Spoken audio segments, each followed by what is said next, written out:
in so many ways.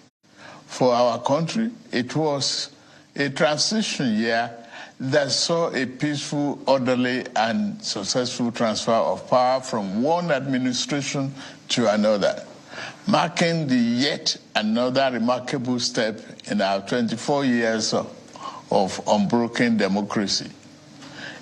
It was a year you, the gracious people of this blessed nation, entrusted your faith in me with a clear mandate to make our country better, to revamp our economy, restore our security within our borders, revitalize our floundering industrial sector, boost agricultural production, increase national productivity, and set our country on an irreversible path towards national progress that we and future generation will forever be proud of. The task of building a better nation and making sure we have a Nigerian society that cares for all our citizens is the reason I ran to become your president. It was the core of my renewed hope campaign message, on the basis of which... One of the big problems in Africa is health, and you've been very involved in trying to eradicate polio. In office, every decision I've taken and every trip I've undertaken outside the shores of our land since I assumed office on 29th May 2023 have been done in the best interest of our country. Over the past 7 months of our administration, I have taken some difficult and yet necessary decisions to save our country from fiscal catastrophe. One of those decisions was the removal of fuel subsidy, which had become an unsustainable financial burden on our country for more than 4 decades. Another was the removal of the chokehold of few people on our foreign exchange system that benefited only the rich and the most powerful among us. Without doubt, these two decisions brought some discomfort to individuals, families, and businesses. I am well aware that for some time now, the conversations and debate have centered on the rising cost of living, high inflation, which is now above 28%, and the unacceptable high underemployment rate. From the boardroom at the broad streets in Lagos to the main streets of Kano and Nembe Creeks in Bayelsa, I hear the groans of Nigerians who work hard every day to provide for themselves and their families. I'm not oblivious of the expressed and sometimes unexpressed frustrations of my fellow citizens. I know for a fact that some of our compatriots are even asking if this is how our administration wants to renew their hope. Their compatriots, take this from me. The time may be rough and tough. However, our spirit must remain unbowed because tough times never last. We are made for this period, never to flinch, never to falter. The socio-economic challenges of today should energize and rekindle our love and faith in the promise of Nigeria. Our current circumstances should make us resolve to work better for the good of our beloved nation.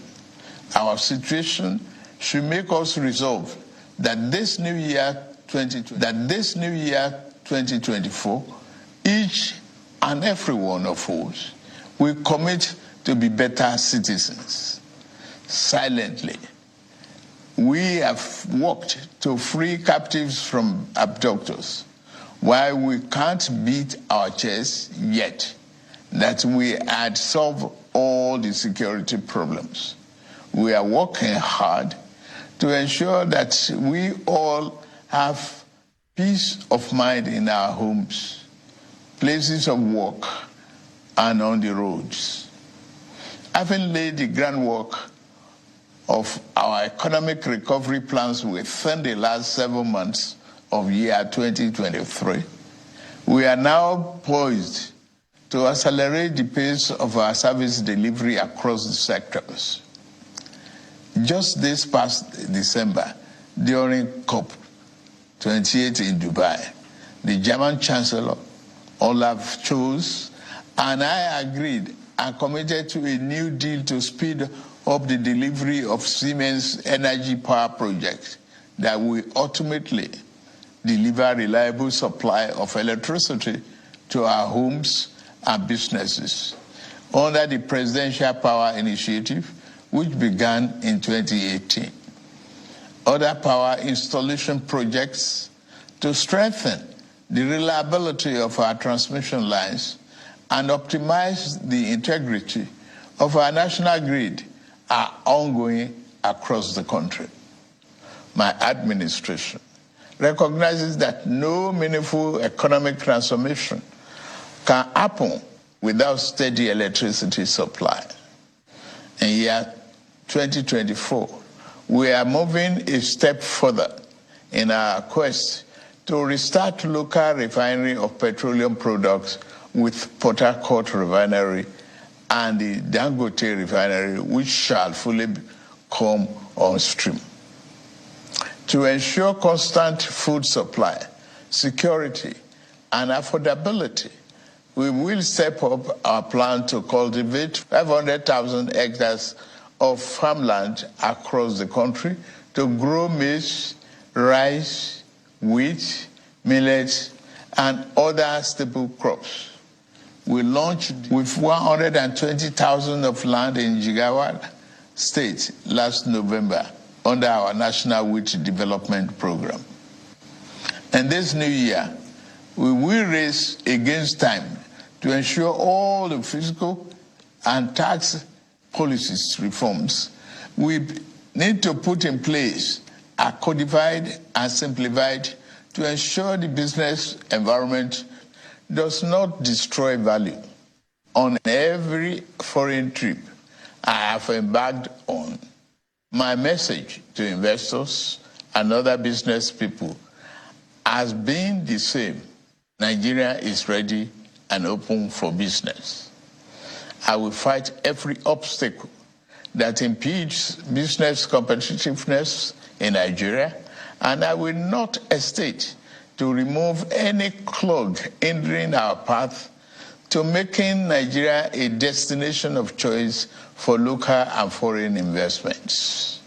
In my 2024 budget presentation to the National Assembly, I listed my administration's 8 priority areas to include national defense and internal security, job creation, macroeconomic stability, investment environment, optimization, human capital development, poverty reduction, and social security. Because we take our development agenda very seriously, our 2024 budget reflects the premium we place on achieving our governance objectives. We will work diligently to make sure every Nigerian feels the impact of their government, the economic aspirations, and the material well-being of the poor, the most vulnerable, and the working people shall not be neglected. It is in this spirit that we are going to implement a new national living wage for our industrious workers this new year. It is not only good economics to do this, it's also a morally and politically correct thing to do. I took an oath to serve this country and give my best at all times.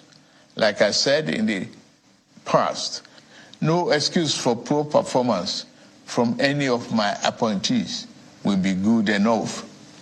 It is the reason I put in place a policy coordination, evaluation, monitoring, and delivery unit in the presidency to make sure that governance output improves in the living condition of our people.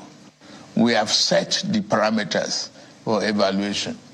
Within the first quarter of this year, ministers and head of agencies with a future in this administration that I lead will continue to show themselves.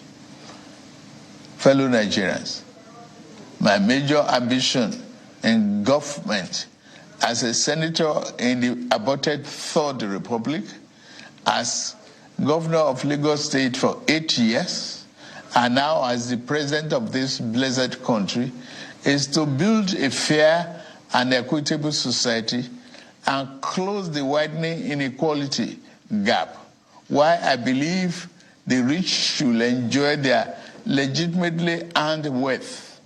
Our minimum bargain must be that any Nigerian that works hard and diligent enough will have a chance to get ahead in life.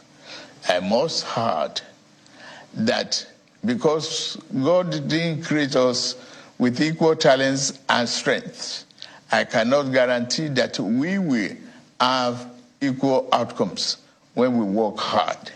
But my government, in this new year, 2024 and beyond, we work to give every Nigerian equal opportunity to strive and to thrive. For the new year to yield all its good benefits to us, as individuals and collectively as a people, we must be prepared to play our part. The job of building a prosperous nation is not the job of president. Governors, ministers, lawmakers, and government officials alone. Our destinies are connected as members of this household of Nigeria. Our language, creed, ethnicity, and religious belief, even when they are not same, should never make us work at cross purposes. In this new year, let us resolve that as joint heir to the Nigerian Commonwealth, we will work for the peace, progress, and stability of our country. I extend this call to my political opponents in the last election. Election is over. It is time for all of us to work together for the sake of our country. We must let the light each of us carries, men and women, young and old, shine bright and brighter to illuminate our path to a glorious dawn. I wish all of us a happy and prosperous year 2024. May God continue to bless the Federal Republic of Nigeria.